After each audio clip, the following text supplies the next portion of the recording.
अस्सलाम वालेकुम दोस्तों, कैसे हो? उम्मीद है कि सब खैरियत से होंगे। अल्लाह ताला आप लोगों को ऐसे ही खुश रखें।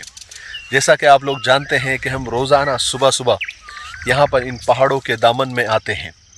यहाँ पर आप देख सकते हैं ये हरियाली, ये पहाड़, और सुबह सुबह आकर हम लोग यहाँ पर वर्जिश वगैरह भी करते हैं। और ये हमारे जो खेल का मैदान है, ये जो आपको नज़र आ रहा है सामने, कुछ बच्चे वहाँ पर खेल भी रहे हैं। हम भी यहाँ पर आकर सुबह में खेलते हैं और कभी कभी वीडियो भी बना लेते हैं।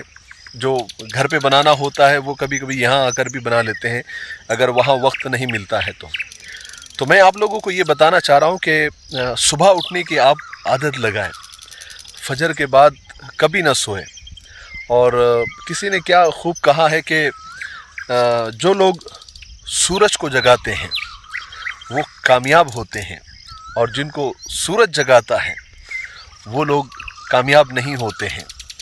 इसलिए अल्लाह वालों का भी मामूल रहा हमेशा कि रात में जल्दी सो जाया करते थे और तहज्जुद में या आखिरी पहर में उठ जाया करते थे और अल्लाह से मांगते थे। और सारी बातें उन्होंने रात को उठकर और तहज्जुद की नमाज में अल्लाह से गिड़गिड़ा कर मांगी है, पूरी उम्मत के लिए, ख़ुद के लिए, सारे ज़माने के लिए।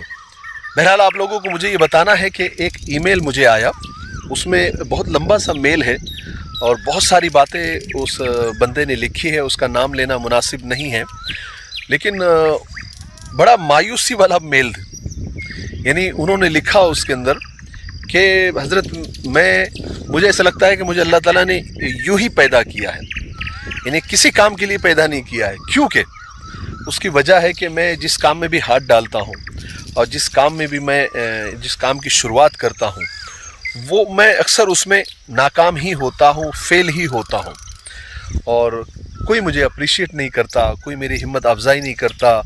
और बस मुझे ऐसा लगता है कि मैं सिर्फ जनगणना के लिए पैदा हुआ हूँ, यानी कभी भी किसी भी काम में मुझे सक्सेस नहीं मिला। तो वो पूछना ही चाह रहा था कि अल्लाह ताला ने मुझे पैदा क्यों किया।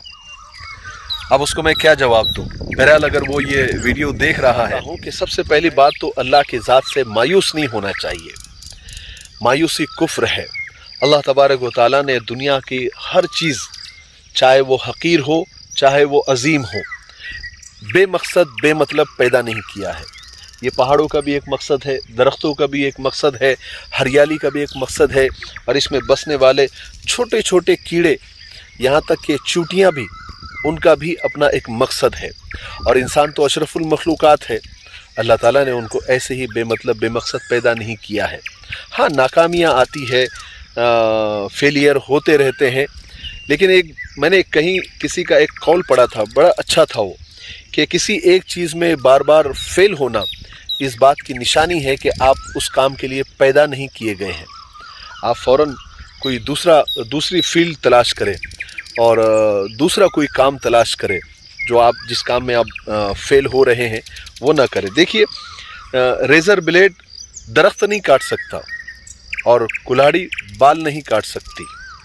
तो रेज़र ब्लेड जो काम करता है ज़रूरी नहीं है कि वो काम कुल्हाड़ी करे, और कुल्हाड़ी जो काम करती है ज़रूरी नहीं है कि रेज़र ब्लेड वो काम करे। हर एक अपनी जगह पर एक मकाम रखता है, एक मर्तबा रखता है। तो अल्लाह की ज़ात से मायूस ना हो और कोशिश करते रहें। कोशिश करने वालों की कभी हार नहीं होती, और अल्लाह से मांगते भी रहे, सदका देते रहें, अल्लाह ताला आपको ज़रूर कामयाब करेगा। बहुत सारे लोग, बहुत सारी मिसालें आपको ऐसी मिलेगी कि जिन्होंने ना कभी स्कूल पढ़ा, ना कभी कॉलेज पढ़ा, ना कभी मदरसा पढ़ा, लेकिन दुनिया में उन्होंने बड़े बड़े काम कर दिए, और इन्हें ज़िंदगी के बहुत सालों तक, 40 साल, 45 साल, 50 साल तक वो हमेशा फ्लॉप होते रहे। लेकिन एक वक्त ऐसा आया, आखिरी के 5-10 साल उन्होंने ऐसे काम कर दिए और अल्लाह ताला ने उनसे ऐसे काम ले लिए कि वो तो चले गए, लेकिन उनका काम और उनका नाम आज तक ज़िंदा है। इसलिए अल्लाह के ज़ात से मायूस नहीं होना, अपने काम को मेहनत के साथ, ईमानदारी के साथ और अल्लाह से मांगते हुए करते रहना, अल्लाह ताला ज़रूर कामयाब करेंगे। मुझे उम्मीद है कि मैं तो ऐसे ये कोई वीडियो बनाने का मकसद नहीं था, बस उस भाई के मेल का मुझे जवाब देना था तो मैंने जवाब दे दिया। उम्मीद है अगर वो वीडियो देख रहे हो تو ان کو جواب مل گیا ہوگا اور ان کو سیٹسفیکشن ہو گیا ہوگا، اور میں ان کے لیے دعا کروں گا. آپ لوگ بھی ان بھائی صاحب کے لیے دعا کریں کہ اللہ تعالیٰ انہیں کامیاب کرے. ٹھیک ہے. السلام علیکم ورحمۃ اللہ وبرکاتہ.